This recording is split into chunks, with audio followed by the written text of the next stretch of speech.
Olá, caros colegas e alunos. Me chamo Roseli Mendes e estamos aqui hoje para aprendermos juntos algo muito interessante que nós vamos estar falando sobre o profetismo bíblico. O tema central da nossa fala hoje é a teologia do profetismo no pré-exílico.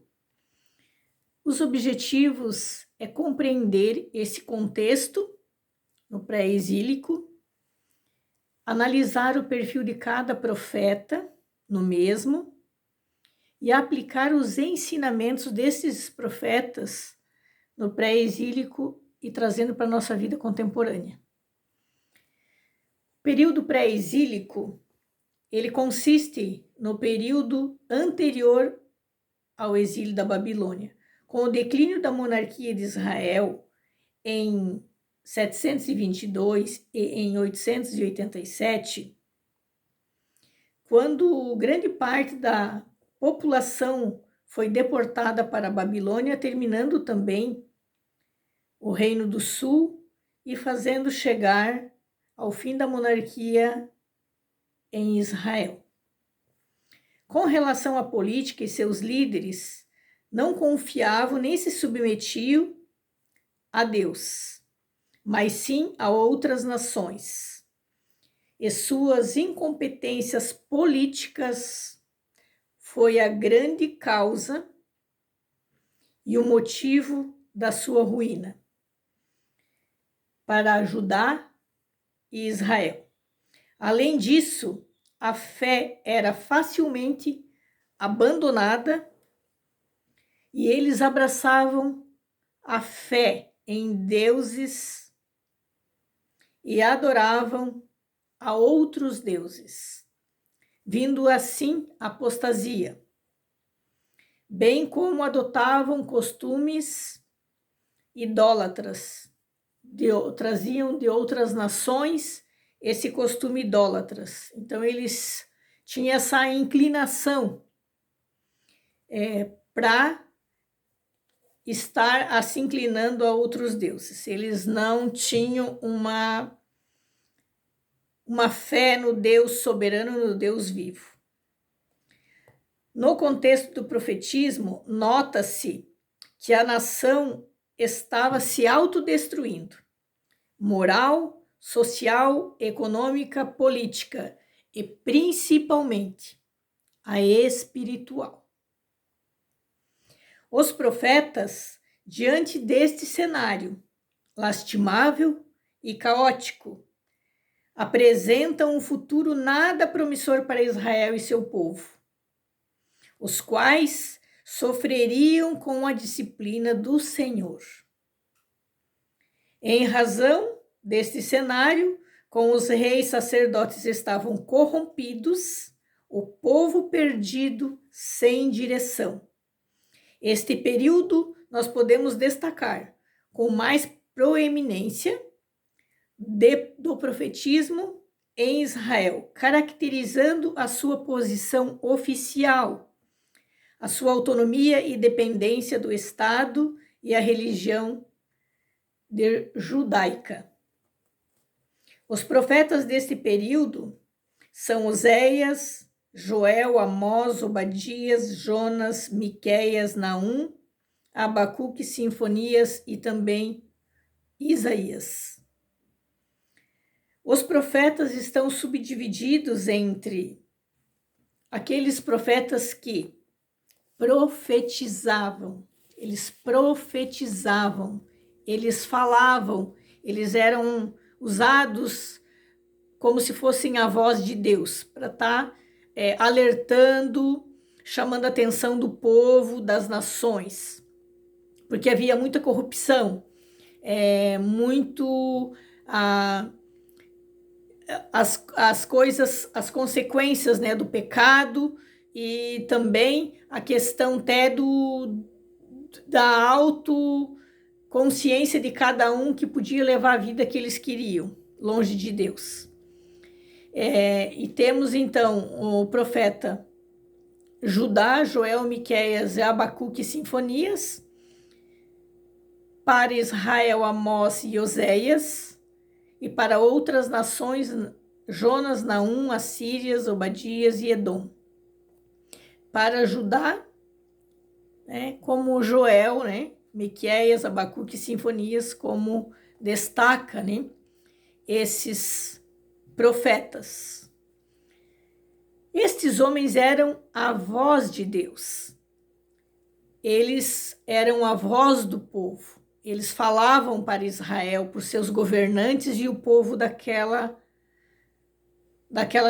que estavam naquela situação.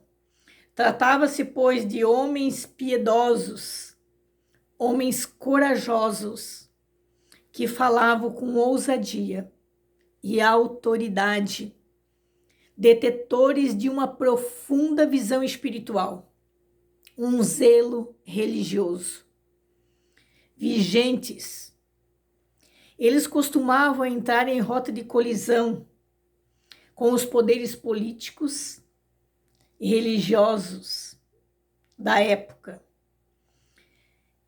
A corrupção e a hipocrisia e a injustiça e o descaso com a lei por parte dos reis e sacerdotes e de toda a nação era extremamente caótica, extremamente complicada. Por não levarem de cobranças financeiras, os profetas profetizavam contra pessoas que poderiam calcá-los ou tirar-lhes até a vida. Os profetas eram perseguidos, mas eles eram homens justos e tementes a Deus, mas eles tinham plena consciência que eles anunciavam e provocavam um grande desajuste naquele contexto histórico e político e social dos povos.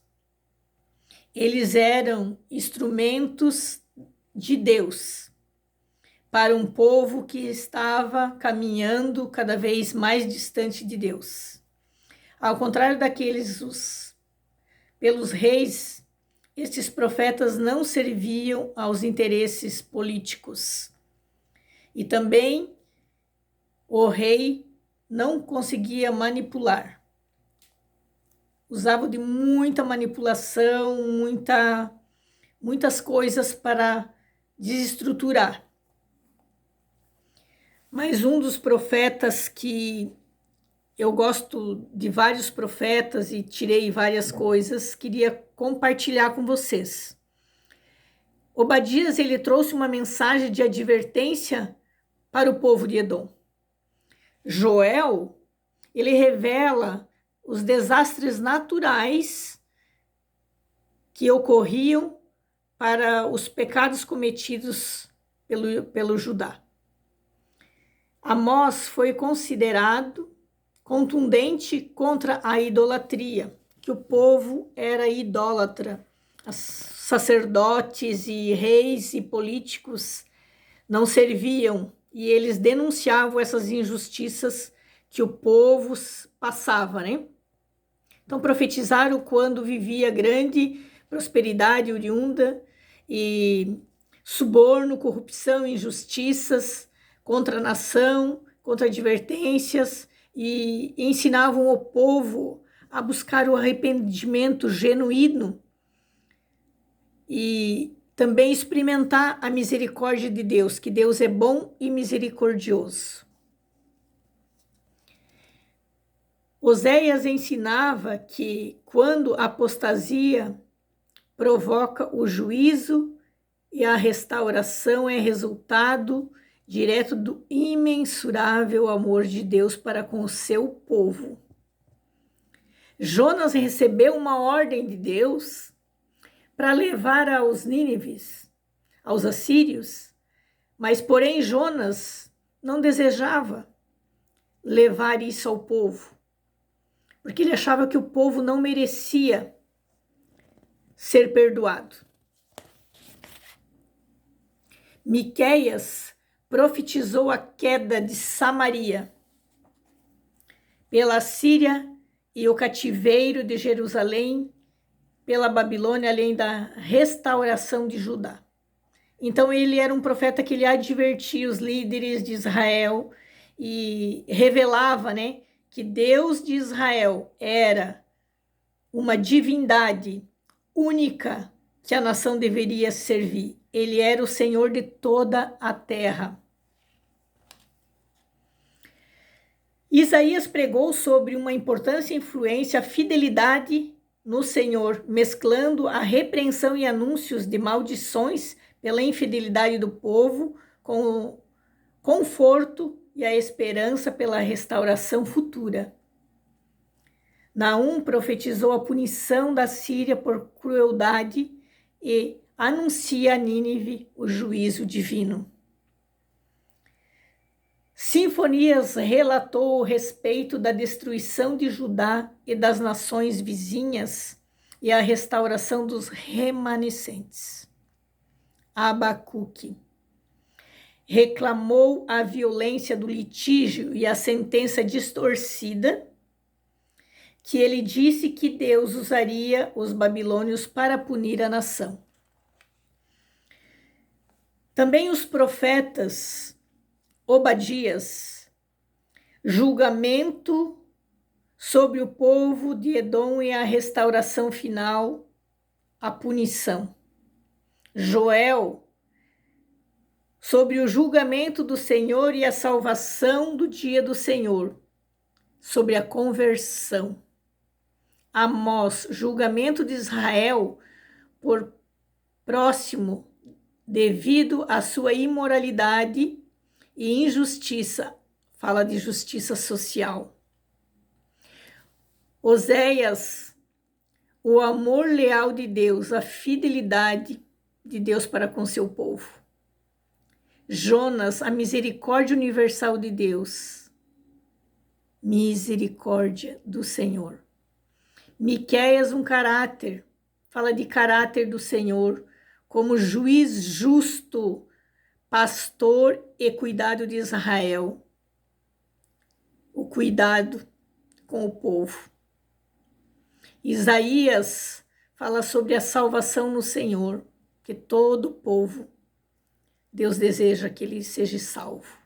O amor de Deus, a salvação eterna. Naum, o julgamento de Deus sobre Nínive, é o zelo de Deus com os nínives. Tremendo isso que Deus faz. Sinfonias, o dia do Senhor está perto, o juízo e o livramento do Senhor. E Abacuque, os justos viverão pela fé, a fé no Deus.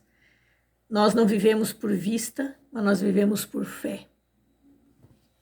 Com os profetas do pré-exílico, aprendemos que o ódio, o orgulho não devem ter espaço em nossos corações. É preciso confiar na operação de Deus e na sua misericórdia e na sua justiça.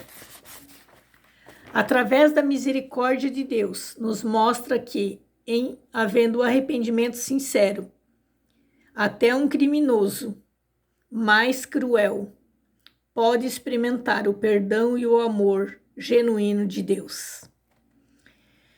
Por isso, apesar dos nossos pecados, Deus continua disposto a nos amar. Assim ocorreu com Judá. O dia do Senhor também julgará o pecado das nações no dia do juízo final. Ele é justo juiz. Enquanto isso, devemos seguir seguindo as escrituras sagradas, vivendo em obediência e nunca esquecer que o amor de Deus é o caminha conosco lado a lado e a sua justiça. Queremos concluir a nossa aula de hoje falando desse amor.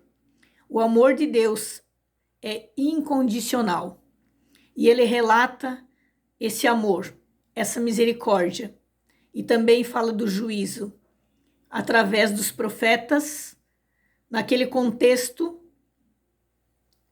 pré-exílico, que fala sobre o profetismo, que é algo que Deus sempre tem buscado amar o seu povo. E com isso eu concluo: Deus é amor. Deus nos ama.